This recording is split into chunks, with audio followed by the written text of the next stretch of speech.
আসসালামু আলাইকুম রহমতুল্লাহ বরকাতুহু। তে বন্ধুগণ, আশা করি আল্লাহ পাকের রসিম রহমতে সকলেই সহি সালামত আছেন। তে কবি গাজী আক্কাস আলী ইউটিউব চ্যানেল 017140885009 এর পক্ষ থেকে আপনাদের সকলের প্রতি রইল একান্ত আন্তরিক শুভেচ্ছা ও ভালোবাসা। তে বন্ধুগণ, এখন আপনাদের সামনে যে বয়ানটা রাখবার চেষ্টা করব, বয়ানটা হলো দাঁতের রোগে হোমিওপ্যাথিক চিকিৎসা। দাঁতের রোগে বহু ধরনের আছে। দাঁতের যে রোগ, এর ধরনের কোনো শেষ নাই। তবে বিভিন্ন বয়সেই দাঁতের রোগ হয়, তবে জীবনের প্রারম্ভে বেশি হয়, আর শেষ দিকে তো মারাত্মক আকার ধারণ করে। প্রারম্ভে কি? প্রারম্ভে মানে এই ছেলে মেয়েদের যখন দাঁত ওঠার বয়স হয়, দাঁত আর উঠতে চায় না, বুঝলেন না? বিষ, ব্যথা এবং শরীরে নানান উপসর্গ দেখা দেয়। তখন কি খাবেন? তখন হলো ক্যালকেরিয়া ফস। ক্যালকেরিয়া ফস সরাসরি হোমিওপ্যাথিকেরও পাওয়া যায়, আবার বায়োকেমিকেরও পাওয়া যায়। হোমিওপ্যাথির যেটা 30 পাওয়ারের, সকালে এক ডোজ, বিকালে এক ডোজ কিছুদিন খাওয়াবেন, দেখবেন যে দাঁতও ঠিকমতো জ্বালাবে এবং সাথের সব উপসর্গ দূর হয়ে যাবে। আবার যদি কেউ মনে করেন যে ডাইরেক্ট হোমিওপ্যাথিক না খাওয়া ক্যালকেরিয়া ফস বায়োকেমিক খাওয়াবেন, তাও খাওয়াতে পারেন। বায়োকেমিকের যদি খাওয়ান তাহলে 6 পাওয়ারের সকালে 2টা ট্যাবলেট, বিকালে 2টা ট্যাবলেট কিছুদিন খাওয়াবেন, দেখবেন যে ওই দাঁতও জ্বালাবে ঠিক মতো এবং সব উপসর্গ দূর হয়ে যাবে। এই গেল। আরেকটা কি? আরেকটা হলো দাঁতে যে ক্ষয় হয়, এটা যে বয়সেই হোক, ছোট ছোট শিশুদেরই হোক আর ওই বড়দেরই হোক বা বৃদ্ধ বয়সী হোক, এই ক্ষয় তো শুধু ক্ষয় না, এই ক্ষয়ের সাথে আবার মারাত্মক ব্যথা যদি থাকে, বুঝলেন না? মারাত্মক ব্যথা। মারাত্মক ব্যথা কি করবেন? মারাত্মক ব্যথাই হলো ওই ব্যথা, যদি ব্যথার যে যে দাঁতে ব্যথা করতেছে ওইখানে যদি ক্ষয় থাকে দাঁতে, অর্থাৎ ক্ষয়যুক্ত দাঁতে যদি ব্যথা হয়, তাহলে কি করবেন? ক্ষয় জাতীয় দাঁতে যদি ব্যথা হয় তাহলে হলো ক্রিয়োজোট মাদার তোলা দিয়ে একটু লাগিয়ে দিবেন, অল্প সময়ের মধ্যে ব্যথাটা দূর হয়ে যাবে।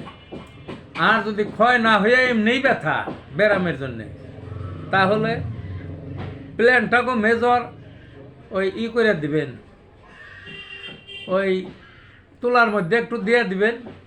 প্ল্যানটাকে মেজর মাদার, হ্যাঁ, তুলার মধ্যে একটু দিয়ে দিবেন, লাগে চলে যাবে। এই গেল। আর এমনি যে ক্ষয়, মানুষে কয় যে পোকা টোকা ধরা, এটা হলো আপনার কোষ্টিকাম, এই সমস্ত ওষুধ, কফিয়া, এই সমস্ত ওষুধ, আরও বিভিন্ন ওষুধ আছে। আর তাছাড়া ওভারঅলে দাঁতের যে যত অসুখই হোক, আরও ওষুধ আছে। মার্কসল। মার্কসলটা ক্ষয়েও কাজ হয়, এমনিও কাজ হয়। সাইলেশিয়া, অ্যাসিড ফ্লোর।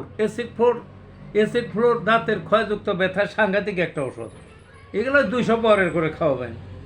তারপরে নেট্রাম সালফ আছে, ওই ম্যাকফস আছে, বায়োকেমিকের ম্যাকফস আছে, তারপরে ফেরামফস, ক্যালকেরিয়া ফস। এগুলো দাঁতের ক্ষয়ই হোক, ক্ষয় ছাড়াই হোক, ব্যথায় সাংঘাতিক কার্যকরী, বুঝলেন না?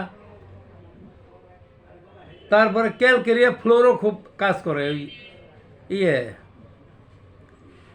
দাঁতের ব্যথা হোক বা না হোক, যেটাই হোক, ওই দাঁতের ক্ষয়ে। ক্যামোমিলা। ক্যামোমিলা একটা ভালো ওষুধ। ক্যামোমিলা দাঁতের যে কোনো সমস্যা যে কোনো পর্যায়ে খাওয়ানো যেতে পারে। তো যা হোক বন্ধুগণ, আরও ওষুধ আছে। তে দাঁতের যে ধরনের যত রোগী হোক, কোনো চিন্তা নাই। আরেকটা হলো এই যে দাঁত কারো কারো লড়ে, দাঁত লড়লে কি ওরা মেট 200 পাওয়ারে খাবেন কিছুদিন, দেখবেন যে দাঁত আর লড়বে না, স্থির হয়ে যাবে, ঠিক থাকবে। তো এইরকম বিভিন্ন লক্ষণে আরও বহু ওষুধ আছে, এইগুলো আছে। আর আমি যে ভিডিওতে যে ওষুধের নামগুলি বললাম, এখন হাতে হাতে টাচ মোবাইল দিয়ে এই নামগুলি দিয়ে একটু সার্চ দিয়ে দেখবেন, দেখবেন যে পেয়ে যাবেন ওষুধ। আবার দাঁতের আপনার কি সমস্যা, দাঁতের রোগে হোমিওপ্যাথিকের কী কী ওষুধ, আপনি ওই মোবাইলে ওই গুগলে সার্চ দিবেন, দেখবেন যে বেরিয়ে যাবে। কারণ চিকিৎসা তো এখন সহজ, হাতে হাতে। গুগল স্যার বলি না আমি, এই গুগল স্যার হাতে আসার পরে চিকিৎসা সহজ হয়ে গেছে। কাজেই এত ডাক্তারের কাছে দৌড়াদৌড়ি না করে ওই গুগল স্যারের সহযোগিতা নিয়ে, গুগল স্যার মানে ওই মোবাইলে গুগলের সহযোগিতা নেবেন, বা ওই কম্পিউটারে বা ল্যাপটপ যার যেটা আছে, নোটবুক, আপনি গুগলের সহযোগিতা নিয়ে দাঁতের চিকিৎসা করতে পারেন। আমার এই ওষুধগুলো ওই স্যার দিয়ে দেখলে আপনি কার্যকারিতা দেখতে পারেন, দেখে নিজের চিকিৎসায় নিজে করতে পারেন। এখন তো আর এত ইয়ের দরকার নাই, এত ডাক্তারের দরকার নাই, হাতে হাতে ডাক্তার, হাতে যার মোবাইল আছে। ভালো থাকুন বন্ধুগণ।